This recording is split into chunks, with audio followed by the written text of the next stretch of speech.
Hello दोस्तों, मैं वीरू कुमार गुरु mathematics में आप लोगों का स्वागत है। चलिए, कल हम लोग सीटेट का क्लास स्टार्ट किए थे। उसमें वृद्धि और विकास को अच्छे से समझने की कोशिश किए थे। आज हम लोग देखेंगे, उसमें कुछ बच गया था तो उसका अगला पोर्शन आज हम लोग इस चैप्टर को ख़त्म करेंगे। तो यदि आप लोग वीडियो देखे होंगे तो आप लोगों को दो ही बात समझ में आया होगा, या तो अच्छा लगा होगा या तो बुरा लगा होगा। यदि अच्छा लगा है आपको तो पर भी कमेंट कीजिए, और यदि बुरा लगा है तो पर भी कमेंट कीजिए। क्योंकि यदि बुरा लगा है आपको तो क्यों लगा है आप कमेंट करिएगा, तभी हमको पता चलेगा। तो हम आपको उस कमी को दूर करने की कोशिश करेंगे, अपने अंदर की कमी को।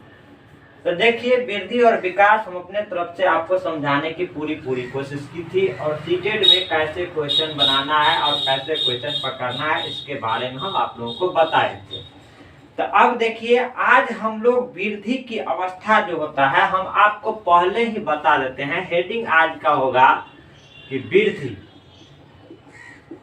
वृद्धि की अवस्था।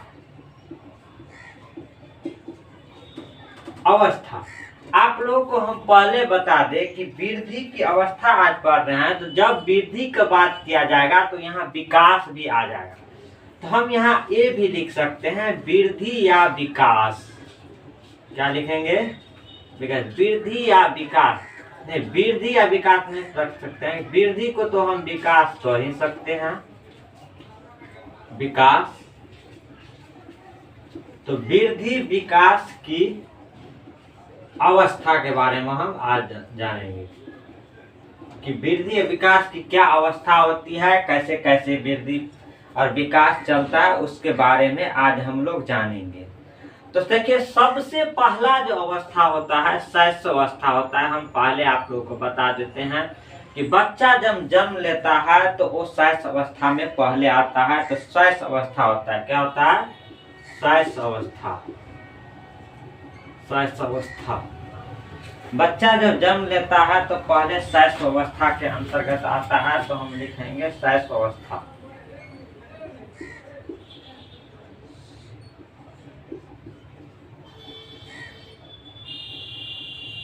शैशव काल बोलिए, अवस्था बोलिए, बात एक ही होता है, शैशव काल। अब देखिए, जब बच्चा जन्म लेता है तो वो शैशव अवस्था में होता है। तो शैशव अवस्था का जो काल होता है, पीरियड होता है, वो 0 से लेकर के 2 साल तक इसका एज होता है। तो आपको पूछा जाएगा कि बच्चा जब पैदा होता है, जब जन्म लेता है, तो वो किस अवस्था में जाता है? तो शैशव अवस्था में जाता है। और उसका कार्यकाल जो होता है 0 से लेकर के जब जन्म लेता है उस समय 0 होता है, और 2 साल तक की अवस्था को हम कहेंगे शैशव अवस्था। आप लोगों को अभी इतना ही ध्यान रखना है, शैशव अवस्था इसी को हम कहेंगे। दूसरा जो अवस्था होता है, दूसरा अवस्था हो गया आपको बाल्य अवस्था। बाल्य अवस्था चाहे बाल्य काल बोलिए, बात एक ही होता है। अब देखिए, कहीं कहीं बाल अवस्था दिया रहेगा, शैशव अवस्था दिया रहेगा, तो आपको कंफ्यूजन नहीं होना है, क्योंकि बाल अवस्था या शैशव अवस्था बात एक ही होता है। काल रहे चाहे अवस्था रहे, यहाँ पे बात एक ही होता है। तो इसका जो पीरियड होता है 2 से लेकर के 6 तक। देखिए, थोड़ा ये उधर 1 2 इधर उधर हो सकता है। ये कहीं दिया रहेगा 2 से 7 दिया रहेगा, कहीं 2 से 6 दिया रहेगा। तो आपको यही लेकर के चलना है, आपको ज्यादा टेंशन नहीं लेना है, क्योंकि इधर उधर थोड़ा प्रत्येक वैज्ञानिक का अपना अपना व्यू होता है, अपना अपना मत होता है, अपना अपना नॉलेज होता है, उसी के अनुसार ऐसा किया जाता है। थोड़ा बहुत इधर उधर होता है, क्योंकि हाथ में भी उंगली बराबर नहीं है, तो इसके कार्यकाल में भी कुछ थोड़ा बहुत डिफरेंस। तो आपको इसी एवरेज में लेकर के चलना है कि थोड़ा बहुत अंतर चलेगा। तो हम अभी आपको समझाने की कोशिश किए हैं, एक होता है शैशव काल, एक होता है बाल्यकाल। तो देखिए, बाल अवस्था होता है 2 से 6 साल तक को हम बाल अवस्था कहते हैं। तो 2 से 6 साल तक को बाल अवस्था नहीं कहते हैं। 2 से लेकर के और 12 चाहे 11 साल ले लीजिए, उस काल को 2 से 12 ले लीजिए, हटाइए, कोई दिक्कत नहीं है, 11 ले लीजिए। 2 से 11 साल तक को हम लोग क्या कहेंगे? बाल अवस्था कहते हैं। अब देखिए, बाल अवस्था के अंतर्गत दो पार्ट आ जाता है। एक आ जाता है आपको क्या, पूर्व बाल अवस्था, पूर्व बाल्यकाल, पूर्व बाल्यकाल एक आता है। दूसरा इसमें दूसरा आता है आपको उत्तर बालकाल, उत्तर बाल काल, उत्तर बाल अवस्था। अब देखिए, तो पूर्व बाल का जो होता है, यहाँ अवस्था लिख दीजिए, तो पूर्व बाल अवस्था लिख दीजिए, कोई दिक्कत नहीं है। यहाँ भी लिख दीजिए, कोई दिक्कत नहीं है, हम पहले बताए।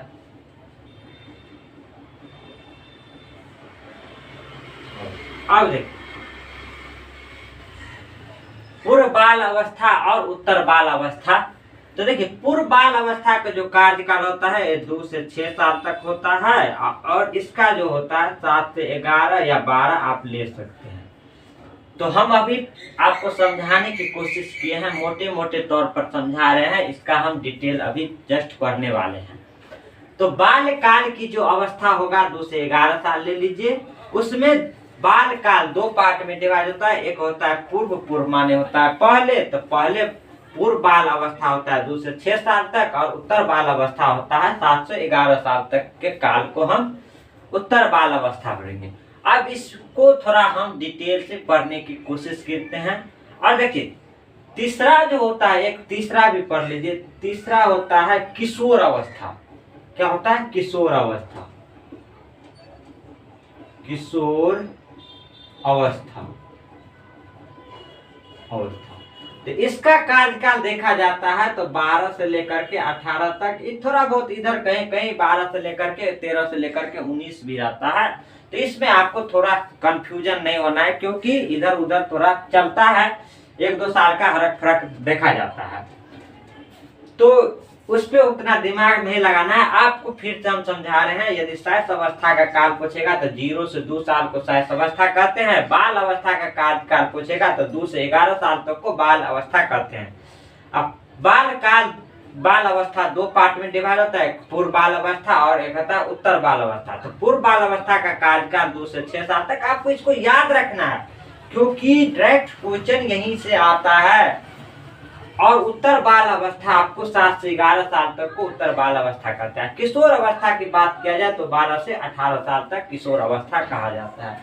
अब देखिए, बच्चा जब जन्म लेता है तो इस अवस्था के अंतर्गत आता है। अब देखिए, बाल अवस्था के बारे में हम लोग क्या जानेंगे, इसके जो 2 पार्ट है, पूर्व बाल अवस्था और उत्तर बाल अवस्था, इसके बारे में हम लोग जानने की कोशिश करते हैं, थोड़ा डिटेल पढ़ने की कोशिश करते हैं।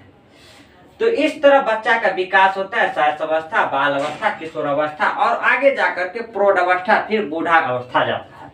तो बूढ़ा कब कहलाता है आदमी, आज हम आप लोगों को बताएंगे कि कितना एज हो जाता है तो वो आदमी बूढ़ा कहलाने लगता है। तो ये भी बताने की हम कोशिश करेंगे। इसी से डायरेक्ट क्वेश्चन आता है, आप लोग इस पर ध्यान दीजिए। एक बार समझ में नहीं आता है तो बार बार इसको रिपीट कीजिए, याद कीजिए। अब देखिए, इसको हम हटा देते हैं और एक एक करके समझाने की कोशिश करते हैं। देखिए, बाल अवस्था में हम पहला ए पार्ट जो पढ़े थे अभी, बाल अवस्था में ऊपर पढ़े थे पूर्व बाल अवस्था, पूर्व बाल अवस्था, पूर्व बाल अवस्था। देखिए, पूर्व बाल अवस्था का जो काल हम बताए हैं वो बोले थे 2 से लेकर के 6 साल तक को हम पूर्व बाल अवस्था करते हैं। अब देखिए, पूर्व बाल अवस्था को 2 से 6 साल तक को हम पूर्व बाल अवस्था कहते हैं। इसी अवस्था को आपको यहाँ से क्वेश्चन आ सकता है कि इसको और किस नाम से पुकारा जाता है। इसको हम प्ले एज भी कहते हैं, प्ले एज भी कहते हैं। सर कहिएगा कि प्ले एज क्या होता है, आप तो इंग्लिश लिख दीजिए। इंग्लिश कहाँ है भाई?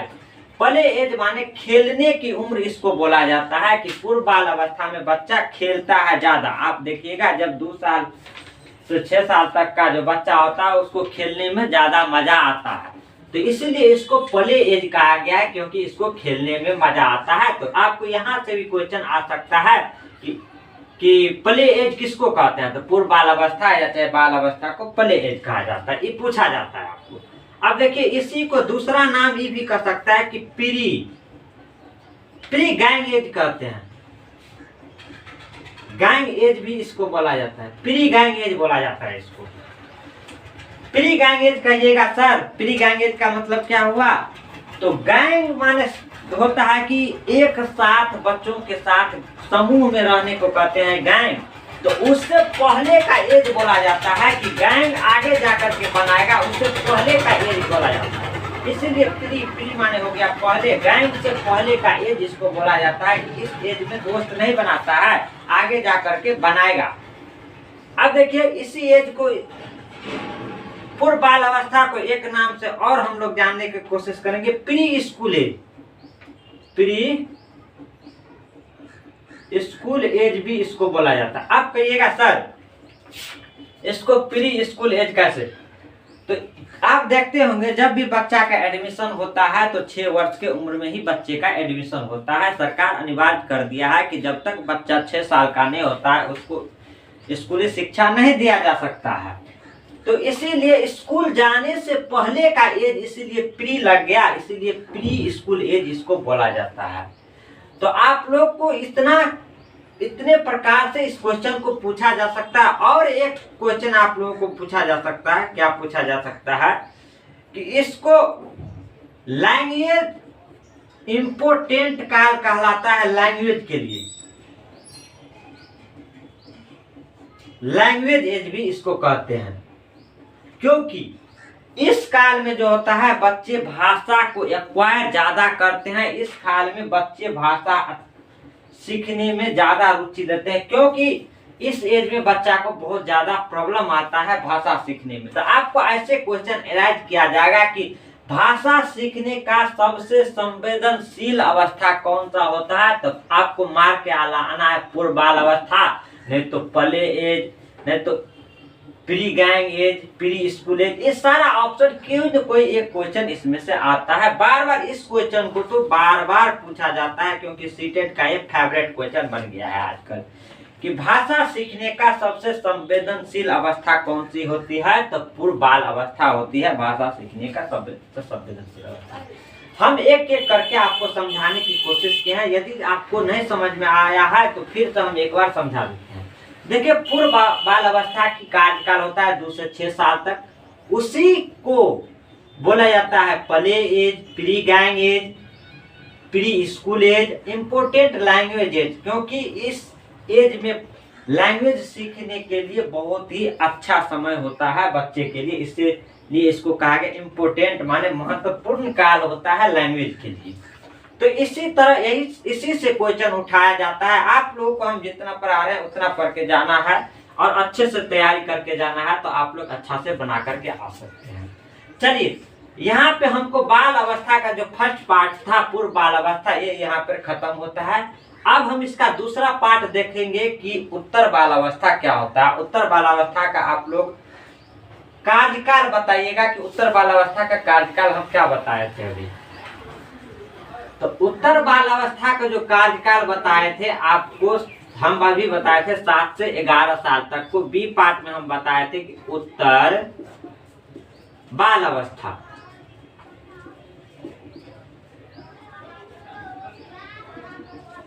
उत्तर बाल अवस्था का जो हम कार्यकाल बताए थे 7 से 11 साल तक उत्तर बाल अवस्था का कार्यकाल होता है।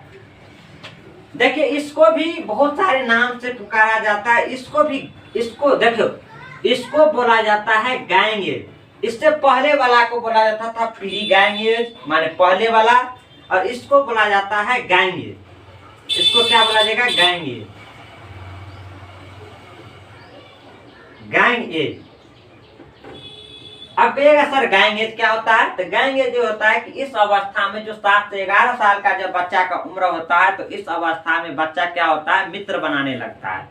मित्र बनाता है इस कार्यकाल में। सर कहिएगा मित्र तो बनाता है, लेकिन मित्र जो बनाता है समलैंगिक। समलैंगिक का मतलब हुआ सेम सेक्स। यदि लड़का है तो लड़के के साथ बनाएगा और लड़की है तो लड़की के साथ बनाएगा संबंध। इसी को बोलेंगे गैंग। क्योंकि देखिएगा लड़का रहेगा तो लड़के के साथ लाट रहेगा और लड़की रहेगा तो लड़की के साथ रहना पसंद करती है वो लोग। तो इसीलिए इसको गैंग एज कहता है। माने मित्र तो बनाता है लेकिन समलैंगिक माने लड़का तो लड़का के साथ और लड़की तो लड़की के साथ, इसीलिए मित्र तो बनाता है। अब देखिए इसको एक नाम और पुकारा जाता है, क्या पुकारा जाता है? स्कूल एज इसको कहा जाता है, स्कूल एज इसको बोला जाता है। अब कहिएगा सर स्कूल एज, तो इस कार्य में आप देखते होंगे कि 6 साल के बाद बच्चा क्या करता है? स्कूल जाने लगता है, स्कूल में एडमिशन हो जाता है उस बच्चे का, इसीलिए इसको स्कूल एज भी कहा जाता है। तो आप देखे हैं उत्तर बाल अवस्था को गैंग एज कहते हैं, स्कूल एज कहते हैं, इसको ट्रिबुलसम एज भी बोला जाता है। एक और क्या बोला जाता है? ट्रिबुलसम एज।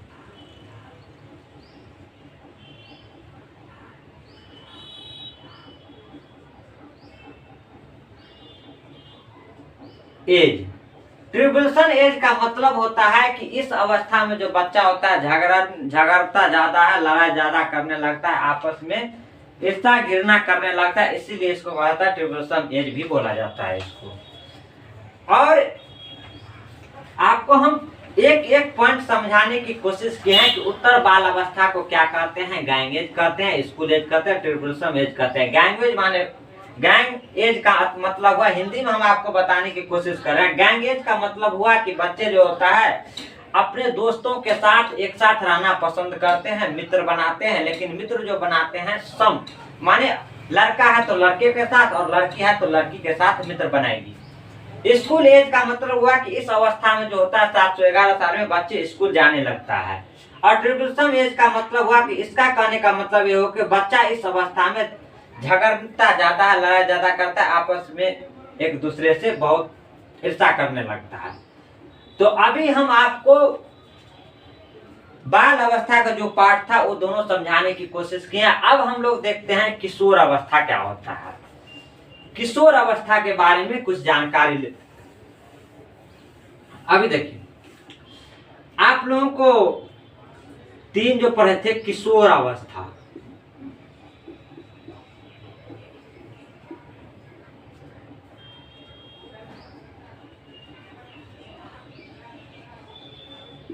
किशोर अवस्था। अब देखिए किशोर अवस्था को कार्यकाल हम कितना बोले थे? 12 से 18, कहीं कहीं 12 से या 13 से 19 भी लिखा रहता है। तो इस पे आपको उतना माथापच्ची नहीं करना है, उतना विवाद नहीं करना है, कोर्ट नहीं चले जाना है। इसके लिए आप लोगों को कोर्ट जाने की कोई जरूरत नहीं, अपना लोग आपस में निपटा लेंगे। यदि आप लोगों को ज्यादा प्रॉब्लम आएगा तो हमको मैसेज कर दीजिएगा, तो हम निपटाने की सोल्व करेंगे। इसके लिए आपको कोर्ट जाने की कोई जरूरत नहीं है।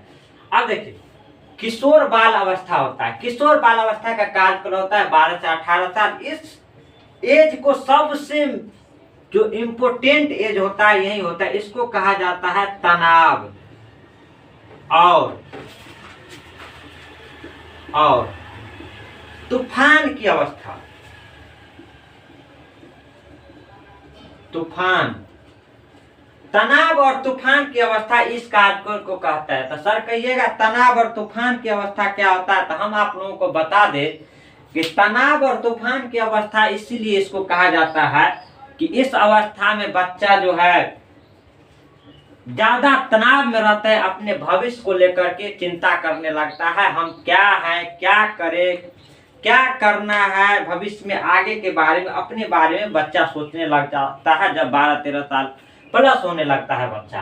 तो इसीलिए इसको तनाव और तूफान की अवस्था कहता है। देखिए इस अवस्था में भी बच्चा क्या करता है? मित्र बनाता है। क्या करता है? मित्र बनाता है। लेकिन आप देखे थे कि उत्तर बाल अवस्था में भी मित्र बनाता था। तो उस अवस्था में जो मित्र बनाता था वो सम, लड़का था तो लड़का के साथ और लड़की थी तो लड़की के साथ मित्र बनाती थी। लेकिन इस अवस्था में मित्र बनाएगा तो लड़का लड़की के साथ और लड़की लड़का के साथ मित्र बनाएगा, क्योंकि एक जो डिफरेंट लिंग के प्रति जो होता है अट्रैक्ट होने लगता है, संबंध बनाने लगता है, ध्यान आकर्षित होने लगता है। लड़का रहता है तो लड़की के साथ और लड़की रहता है तो लड़के के साथ संबंध बनाने की कोशिश करता है। इसीलिए इसको कहा था तनाव और तूफान की अवस्था। ये अवस्था जो होते हैं मानव के लिए बहुत ही संवेदनशील अवस्था माना जाता है, क्योंकि इस अवस्था में आदमी का मन बहुत अशांत सा रहता है। तो इसीलिए इसको तनाव और तूफान की अवस्था कहता है। इस अवस्था में बच्चे अपने भविष्य के बारे में सोचने लगता है और मित्र बनाता है। एक सम लिंग के साथ में अलग अलग लिंग के साथ मित्र बनाने लगता है। इस अवस्था में अपने भविष्य के बारे में बहुत अधिक चिंता करने लगता है बच्चा, इसीलिए इसको तनाव और तूफान की अवस्था कहा जाता है। यहाँ से आपको डायरेक्ट क्वेश्चन आएगा। अब देखिए इसमें दो बात हमको सीखने की कोशिश है। इसमें जो 12 से 18 है, यहाँ 12 से जो 14 साल का एज होता है, 12 से जो 14 साल का एज होता है, इस अवस्था में लड़की जो होता है सबसे ज्यादा विकास करता है। क्या करता है? सबसे ज्यादा विकास करता है। 12 से 14 साल में लड़की सबसे ज्यादा विकास करता है। आप लोग देखते होंगे कि 12 साल तक तो लड़की थोड़ा छोटी रहती है, और 12 प्लस जखनी होती है तो 2 साल में ही लड़की बहुत बड़ी हो जाती है। तो आप लोगों को डायरेक्ट यहाँ से क्वेश्चन आएगा कि किशोरा अवस्था के अंतर्गत किस एज में लड़की सबसे ज्यादा विकास करती है?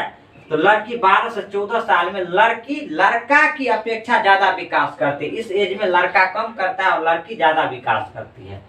एक बात और हम आप लोगों को बता दें यहाँ पे कि जब 14 से 16 साल का जो एज होता है, 14 से 16 साल का, तो इस काल में जो होता है बॉय, लड़का जो होता है लड़की से ज्यादा विकास करता है।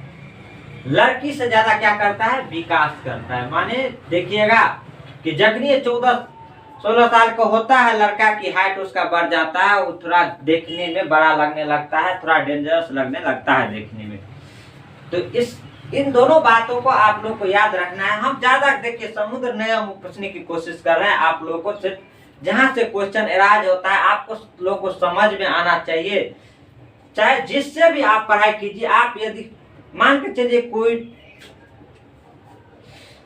चलिए आप लोग की कोई टीचर है, वो बहुत ही ज्ञाता है और वो पढ़ा रहे हैं, यदि आप वहां पढ़ रहे हैं और आप समझ नहीं रहे हैं तो उस टीचर के ज्ञान को आपका फायदा नहीं मिल रहा है। तो कोई फायदा नहीं है पढ़ के कि कितना भी नामी टीचर से आप पढ़ लें। यदि आप जिसके पास भी पढ़ाई कर रहे हैं और वहां पे आप लोगों को समझ में आ रहा है एक एक बात, तो वही आपके लिए सबसे अच्छा है। और हम आपको तो यही कहेंगे कि आप लोग समझने की कोशिश कीजिए, क्योंकि बाल विकास उड़ाने वाला सब्जेक्ट नहीं है। आप लोगों को हम अच्छा से पढ़ाने की अपने हिसाब से, अपने तरफ से हम 100% देने की कोशिश करेंगे आप लोगों को। आप लोगों को सिर्फ बार बार वीडियो को देखना है और समझने की कोशिश करना है। इस पर आधारित ये चैप्टर जो खत्म होने वाला है, इस पर आधारित हम आप लोगों को क्वेश्चन भी प्रोवाइड कराएंगे। अब देखिए ये दोनों एज, अब किशोर अवस्था यहाँ पे खत्म होता है। अब हम एक और चीज उतना जो प्रौढ़ अवस्था, प्री पौढ़ अवस्था हमने पढ़ेंगे। अब बूढ़ा अवस्था की बात कर लेते हैं। बूढ़ा जब हो जाता है आदमी, आप देखते होंगे बूढ़ा अवस्था। देखिए बूढ़ा अवस्था का जो एज होता है, जब आदमी 65 साल का एज जब पूरा कर लेता है तो वो बूढ़ा हो जाता है। वो किसी काम का आदमी नहीं होता है। तब घर में बैठे रहिए और खाना खाते रहिए। जब 65 साल का उम्र हो जाता है तो घर में बैठ करके खाना खाइए और घर में ही रहिए। इसीलिए इसको बूढ़ा अवस्था कहा जाता है। जब तक 65 साल नहीं होता उसको आप बूढ़ा मत कहिएगा, क्योंकि यदि मार्केट में मिले या रास्ते में मिले या घर में मिले, जब तक उसको 65 साल नहीं पूरा है तब तक उसको बाबा नहीं पुकारना है। आजकल आप लोग देखते नहीं हैं और बाबा चाचा करने लगते हैं, तो इसलिए हम आपको इससे पहले का जो होता है, इससे पहले का जो अंकल भी आप पुकारिएगा तो अंकल भी आप लगभग 45 प्लस को ही अंकल पुकार सकते हैं। लेकिन जब बाबा कहने की बात आता है तो 65 प्लस को ही बाबा कहिएगा। तो बूढ़ा अवस्था का कार्यकाल अब हम अभी देखे हैं कि कितने साल का हो जाता है तो आदमी बूढ़ा हो जाता है। अब देखिए एक बात आपको हमको और बताने की कोशिश कर रहे हैं। विकास जो होता है, डेवलपमेंट, विकास को कहते हैं इंग्लिश में डेवलपमेंट। विकास जो होता है, विकास जो होता है हेरिडिटी और इन्वायरमेंट का प्रोडक्ट होता है। आपको यहाँ बार बार याद रखना है कि गुना का चिन्ह है बीच में, तो गुना को प्रोडक्ट कहते हैं। माने विकास जो है, डेवलपमेंट जो होता है, वो हेरिडिटी और इन्वायरमेंट का गुणनफल से विकास बनता है। किसी बच्चे का विकास करना है तो उसको हेरिडिटी भी देना पड़ेगा। कहिएगा सर हेरिडिटी क्या होता है? तो हम आपको कल पहले ही बताया कि हेरिडिटी के अंतर्गत आपको वंशानुगत आ गया, जो आपके माता पिता से प्राप्त होता है। देखते होंगे आप लोग कि किसी का माता पिता यदि बड़े हाइट का है तो उसके बच्चे भी बड़े हाइट का होता है। जनरली ऐसा 95% देखा गया है। तो इसलिए उसको हेरिडिटी के साथ साथ इन्वायरमेंट, आसपास के वातावरण उसको कैसा मिल रहा है उस पर भी डिपेंड करता है। विकास इन्हीं दोनों का प्रोडक्ट से बनता है, किसी एक से विकास नहीं हो सकता है। इन दोनों की जब भी विकास का बात किया जाएगा तो हेरिडिटी और इन्वायरमेंट माने वंशानुगत और इन्वायरमेंट दोनों जरूरत होता है।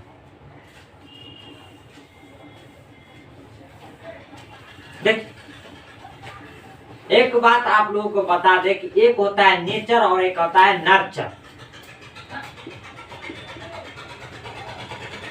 एक होता है नेचर। नेचर माना होता है प्रकृति। माने प्रकृति के द्वारा जो आपको मिला है, जो माता पिता से जो आप एक्वायर किए हैं जीन के द्वारा, वंशानुगत के द्वारा, उसी को बोला जाता है नेचर। तो नेचर माने माता पिता से प्राप्त हुआ होता है। और नर्चर, नर्चर के अंतर्गत आपको आ गया इन्वायरमेंट। इन्वायरमेंट आपके आसपास का वातावरण कैसा है, आपको किस माहौल में आप रह रहे हैं। आप जिस माहौल में रह रहे हैं वहां पे शांति है कि शोरगुल है कि गंदा है कि साफ सुथरा है, ये डिपेंड कर रहा है। अब अभी के दौर में जो देखा जाता है तो इंदौर सबसे साफ सुथरा माना जाता है। तो वहाँ जो बच्चा रहता होगा उसका रहन सहन अच्छा होगा, उसका विकास भी अच्छे तरीका से हो रहा होगा। तो नेचर और नर्चर समझाने की हम आपको कोशिश किया है। नेचर माना होता है प्रकृति। प्रकृति कहाँ से मिलेगा? तो आपके माता पिता से जो प्राप्त होता है उसी को बोलते हैं नेचर। और नर्चर का मतलब होता है इन्वायरमेंट, जो आप बनाते हैं, आप कैसा माहौल। इसको आप एक बात और बता दें हम आपको हम बताए थे अभी कि डेवलपमेंट बराबर होता है हेरिडिटी इनटू इन्वायरमेंट। ये दोनों का प्रोडक्ट कहलाता है। प्रोडक्ट इसलिए कि क्योंकि वहाँ पे गुना, देखिए यहाँ पे जोर नहीं है, यहाँ पे प्लस गुना का चिन्ह है, ये आपको ध्यान रखना है। ऐसे ही क्वेश्चन आएगा कि प्रोडक्ट है कि जोर है, तो प्रोडक्ट है माने गुणनफल से प्राप्त होता है। देखिए इसको आप चेंज नहीं कर सकते हैं, इसको आप चेंज नहीं कर सकते हैं किसी भी कंडीशन में नहीं। जो आपके माता पिता से प्राप्त हुआ है उसको आप चेंज नहीं कर सकते हैं। यदि माता पिता से प्राप्त गुण को अभी आप लोग देखना चाहते हैं तो आप अपने आंख को देख सकते हैं। आंख में साफ साफ माता पिता के गुण दिखाई देता है। आंखों के रंग सबसे पहले दिखाई देता है। जैसे आपके माता पिता के आंख होगा वैसे ही उसका आंख का रंग देखने को मिलता है। देखिए इसको आप लोग हेरिडिटी को आप लोग चेंज कर सकते हैं, इसको आप लोग चेंज कर सकते हैं। कहिएगा कैसे? मान के चलिए आप लोग दिल्ली में रह रहे हैं, दिल्ली में कुछ और माहौल होता है और मुंबई में जाइएगा तो कुछ और आपको वहां माहौल मिलेगा। तो आप इन्वायरमेंट को चेंज कर सकते हैं, लेकिन हेरिडिटी को आप किसी भी कंडीशन में चेंज नहीं कर सकते हैं। तो इन दोनों बात हम आपको समझाने की कोशिश किए हैं। आप लोग को समझ में आया होगा तो ठीक है, नहीं आया होगा तो दोबारा आप कमेंट करिएगा और नहीं तो समझने की कोशिश करिएगा। हेरिडिटी को हम चेंज नहीं कर सकते हैं, लेकिन इन्वायरमेंट को, वातावरण को हम चेंज कर सकते हैं। मान के चलिए वातावरण को कैसे चेंज करेंगे हम आपको बता दें। आप मान के चलिए किसी रूम में रह रहे हैं, रूम बहुत गंदा रहता है तो आपको नहीं अच्छा लगता है। यदि आप रूम को साफ सुथरा कर देते हैं, पोछा लगा देते हैं, बिछावन अच्छा से बिछा देते हैं, तो आपको पढ़ने में भी मन करता है।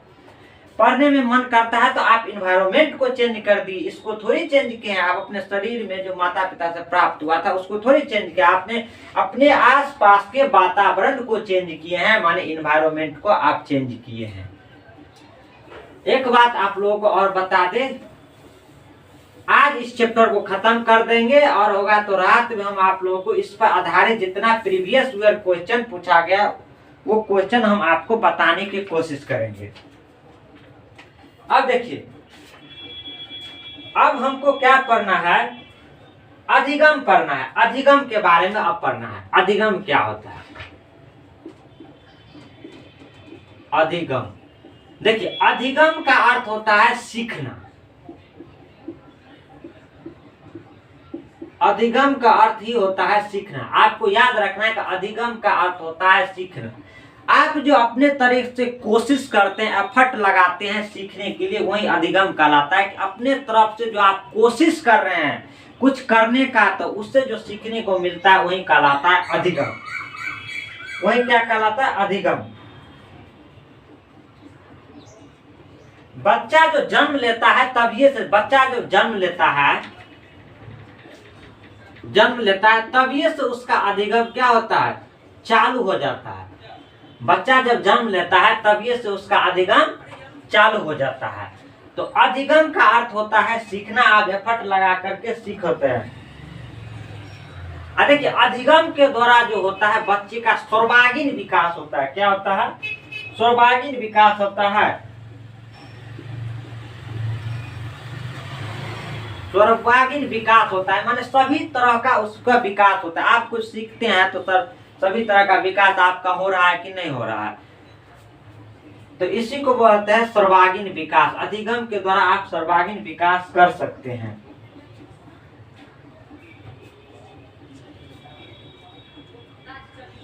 देखिए अधिगम को द्वारा आदमी दुनिया को समझने लगता है। अधिगम के द्वारा आदमी क्या करता है?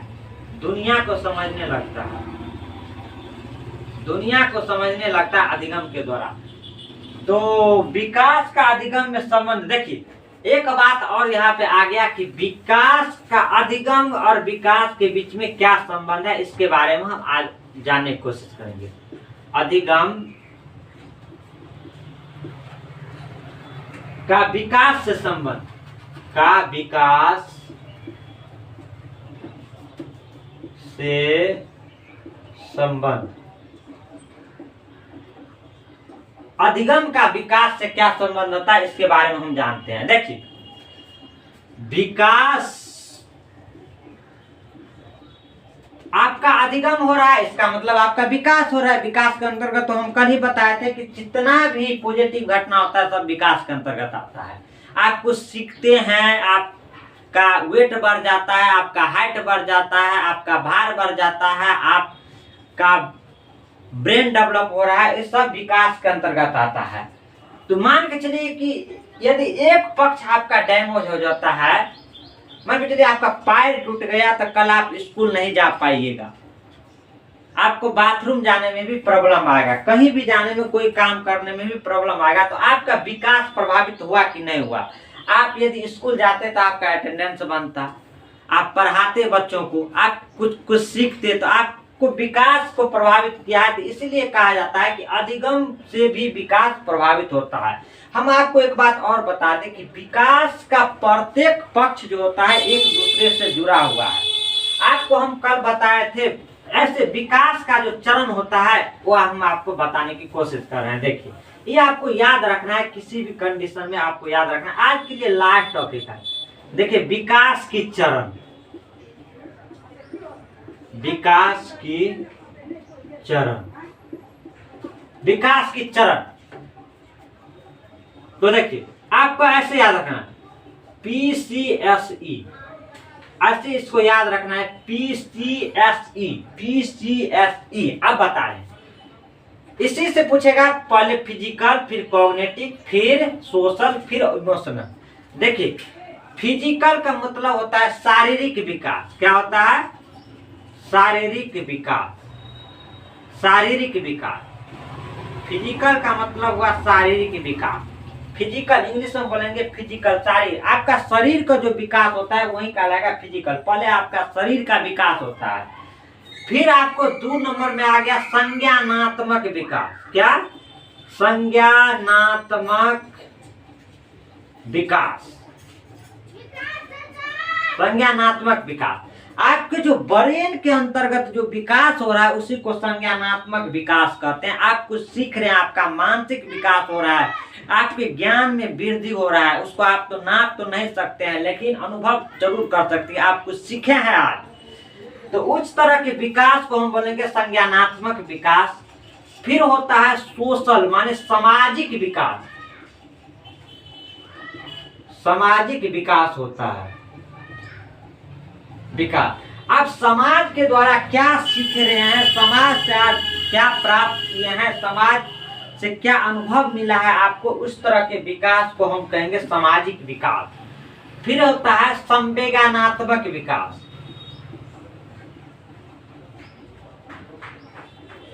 संवेदनात्मक विकास, संवेदनात्मक विकास का मतलब हुआ कि आपके अंदर में उत्तेजना हो गया, संवेग आ गया, कोई काम के प्रति आपको रुचि आ गया, जोश आ गया, उसी तरह के विकास को हम कहेंगे आपके अंदर डर पैदा हो गया, उसी तरह के विकास को हम कहेंगे संवेदनात्मक विकास। देखिए फिजिकल, कॉग्निटिव, सोशल, इमोशनल। सबसे पहले आपका शरीर का विकास होगा, फिर ब्रेन का विकास होगा, फिर समाज का विकास, समाज से विकास होगा, फिर इमोशनल आपके जो अंदर डर भाव जो पैदा होता है उसका विकास होगा। तो इस तरह आपको याद रखना है PCSE, physical, cognitive, social, emotional आपको याद रखना है इसी चरण में। इसको स्टेप बाय स्टेप याद रखना है, जैसे लिखा हुआ वैसे ही याद रखना है, क्योंकि इसी तरह पूछा जाता है। डायरेक्ट क्वेश्चन आता है कि सबसे पहले कौन सा विकास होता है, फिर कौन सा होता है, फिर कौन सा होता है, फिर कौन सा होता है। तो आप याद रखिएगा PCSE, तो इस तरह आप लोग बना सकते हैं कि इसी तरह विकास चलता रहता है। ये हम आप लोगों को एक चैप्टर पूरा पढ़ाए हैं, 2 वीडियो में एक चैप्टर प्रोवाइड किया है, क्योंकि एक वीडियो में डालते तो बहुत बड़ा हो जाता है। यदि आप लोगों को अच्छा लगता है समझने में और बाल विकास पढ़ने में अच्छा लगता है, बाल विकास अच्छा कर लीजिए, आपका सीटेड निकल जाएगा, मेरा गारंटी है। हम पढ़ा रहे हैं आपको, मेरा अनुभव जहाँ तक है वहाँ तक हम आपको बता रहे हैं। आप एक बार कोशिश कीजिए, बार बार वीडियो देखिए। यदि आप लोगों को वीडियो अच्छा लगता है तो लाइक और सब्सक्राइब जरूर करिएगा। आज के लिए बस इतना ही। थैंक यू, धन्यवाद।